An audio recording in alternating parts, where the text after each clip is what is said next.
Hi everyone, welcome back to my another video. Today I'm going to show in this video how to turn off auto update system on your Android. So before going to start the video, if you're not subscribed my channel, please subscribe. So let's start the video.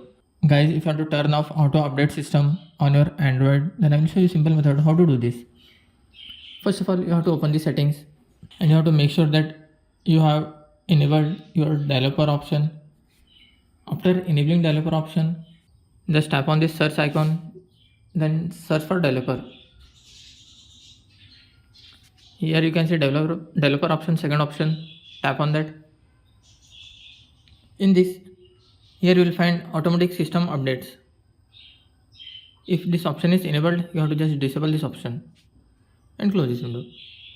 That's it guys. So in this way you can turn off auto system update on your Android. Thanks for watching. Hope if you like this video, please like, share and don't forget to subscribe.